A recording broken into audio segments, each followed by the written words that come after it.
जेकॾहिं फैज़ाबाद धरणे केस जे फ़ैसिले ते अमल दरामद कयो वञे हा त शायदि 9 मई जो वाक़ियो बि न थिए हा। चीफ जस्टिस काज़ी फ़ाइज़ ईसा जा फैज़ाबाद धरड़ो नज़रसानी केस जी ॿुधड़ीअ दौरान रिमार्क्स। चीफ जस्टिस पारां कमीशन रिपोर्ट जी अणतस्दीक हुजण ते कावड़ जो इज़हार। जस्टिस काज़ी फ़ाइज़ ईसा चयो आहे त कमीशन खे TLP खे घुरिबो हो, संदसि मौक़िफ़ ज़रूरी हो। कमीशन जा माण्हू ऑफिस मां निकिता ई न, उहे किथे वेठा हुआ।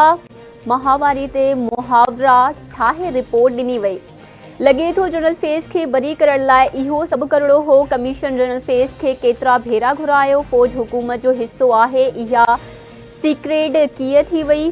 जेको कमु कमीशन खे ॾिनो हो उहो न कयो वियो, जेको न ॾिनो हो उहो करे रही आहे। हुकुमनामे में चयो वियो आहे त असांजी राय में रिपोर्ट टर्म्स ऑफ रेफरेंस मुताबिक़ नाहे। हैरानगी जी ॻाल्हि आहे त TLP जे कंहिं मेंबर जो बयान रिकॉर्ड न कयो वियो। कमीशन फ़र्ज़ कयो त एहतजाज लाइ इस्लामाबाद जो सफ़र आइन मुताबिक़ न हो। पुरअमन एहतजाज सभिनी जो हक़ आहे। कमीशन जी रिपोर्ट में सूबाइयत जी झलक नज़र अचे थी।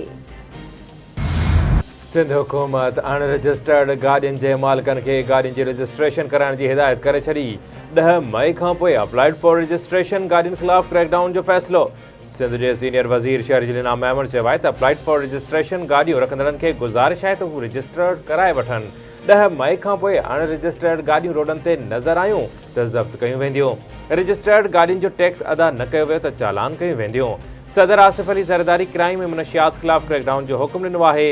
1.5 महीने में 1022 FIRs ऐं 1500 जे लॻभॻि जवाबदारनि खे गिरफ़्तार कयो आहे। 236 किलो आइस ऐं 900 किलो हीरोइन मुख़्तलिफ़ कार्रवाइनि में पकड़े वरिती आहे। जॾहिं त असां स्कूलनि में शागिर्दनि जूं ड्रग टेस्टूं कराईंदासीं। शागिर्दनि खां मुनशियात विकिरो कंदड़नि बाबति पुछियो वेंदो। मुनशियात फ़रोशनि जो पतो पवण ते सख़्त खां सख़्त कार्रवाई कई वेंदी। स्कूलनि ऐं कॉलेजिस खे पंहिंजे स्टाफ ते नज़र रखणी पवंदी। सिंध पुलिस बि मुनशियात ख़िलाफ़ सहकार जी ख़ातिरी कराई आहे। स्कूलनि जे मालिकनि खे घुराए उन्हनि खे मुस्तक़बिल जी हिकमत अमली ॿुधाईंदासीं। हीरोइन जो इस्तेमालु कंदड़नि जे लाइ वाहिदल बहाली मर्कज़ आहिनि। मुनशियात ख़िलाफ़ रुगो शहरनि में टारगेट ऑपरेशन न पिया करियूं, पर सरहदुनि ते बि कमु कयो वेंदो। कचे में सिंध पुलिस खे वॾी कामयाबी मिली आहे। कचे में चेक पोस्टूं ठही रहियूं आहिनि। ऑपरेशन बि हली रहियो आहे।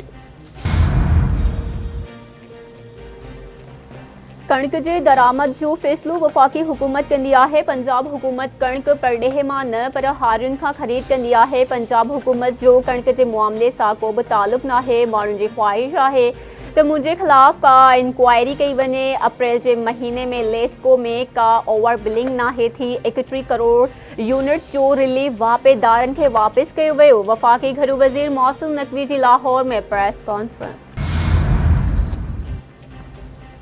Supreme court Sunni Ittehad council जूं मख़सूस सीटूं ॿियनि सियासी जमायतुनि खे ॾियण बाबति पेशावर हाई कोर्ट जो फ़ैसिलो मुअतल करे छॾियो। सुन्नी इतिहाद काउंसिल जे मख़सूस सीटुनि बाबति केस जी ॿुधणी जस्टिस मंसूर अली शाह जो चवणु आहे त दरख़्वास्त ॿुधणी जे लाइ मंज़ूर करे रहिया आहियूं। ॿियनि पार्टियुनि खे सीटूं ॾियण जो फ़ैसिलो मुअतल कयो वियो आहे। फ़ैसिले जी मुअतली वाधू सीटूं ॾियण जी हद ताईं हूंदी। हिकु सुवालु आहे त छा विरायल सीटूं ॿीहर विराए सघजनि थियूं। ॿियो इहो त मख़सूस सीटूं उन लाइ विरायूं वयूं त हाउस पूरो थिए। उन में ग़लती किथे आहे। अदालत केस जी ॿुधणी 3 जून ताईं मुलतवी करे छॾी। मख़सूस सीटूं ॿियनि जमायतुनि खे ॾिनियूं वयूं। ही असांजो मख़सूस सीटूं हुयूं। असां सां गैर आइनी ऐं गैर क़ानूनी सलूक थियो आहे। असां इहो चई रहिया आहियूं त कंहिं जमायत खे उन जे हक़ खां वधीक सीटूं नथियूं मिली सघनि।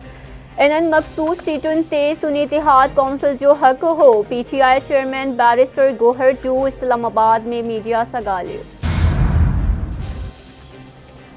ऐं पाकिस्तान सऊदी अरब सीड़पकारी फोरम जे इस्लामाबाद में इफ्तिताही तक़रीब।